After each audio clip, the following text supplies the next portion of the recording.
ওমর রাদিয়াল্লাহু আনহু একবার একজন বেদুইনের বুকের মধ্যে লাঠি দিয়ে আঘাত করেছিলেন। আঘাত করাটা তার জন্য জায়েজই ছিল ওই সময়, কারণ সে বিরক্ত করছিল বারবার। ওমর রাদিয়াল্লাহু আনহু রাষ্ট্রীয় বড় দায়িত্ব পালনে ব্যস্ত ছিলেন। এই সময় একজন বেদুইন এসে তার জামা ধরে টান দিচ্ছে, দিয়ে বলছে যে আমার কথা শোনেন, আমার কথা শোনেন। তিনি ব্যক্তিত্ব সম্পন্ন মানুষ ছিলেন, লাঠি দিয়ে একটু গোতা দিয়েছেন, দেখছো না আমি ব্যস্ত আছি। একটু পরেই তার চিন্তা হলো আমি কি জুলুম করে ফেললাম। একজন সাহাবীকে পাঠালেন তাকে ডেকে নিয়ে আস। সেই সাহাবী তাকে ডেকে নিয়ে আসলেন। এবার সেই ব্যক্তিকে দাঁড় করিয়ে ওমর রাদিয়াল্লাহু আনহু বলছেন, আমিরুল মুমিনিন, অর্ধ জাহানের খলিফা, অর্ধেক বিশ্বের খলিফা, ছোট্ট একটা কান্ট্রি না, পুরো অর্ধেক বিশ্বের খলিফা। তিনি বলছেন এই লাঠি নাও, হাদা সদরি ইন আরাত, এই যে আমার বুক, তুমি যদি চাও আমার বুকে ওইভাবেই গোতা দিয়ে প্রতিশোধ নিয়ে নাও। আমি কি বুঝাতে পারছি কথা কিছুটা?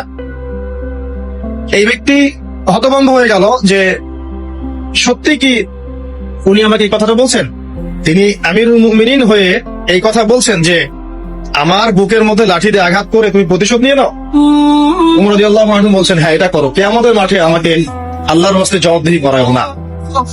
তখন সেই ব্যক্তি বলছে আমিরুল মুমিনিন, আমার এটার কোনো প্রয়োজন নেই, আমি আপনাকে মাফ করে দিলাম। ওমর ইবনে খাত্তাব তিনি বলছেন যে আল্লাহ তোমাকে মাফ করে দিন। সুবহান। এই ছিল ইনসাফ। যদি মানুষের সাথে জড়িত কোনো হক থেকে থাকে তাহলে এই দুনিয়াতেই পরিশোধ করতে হবে।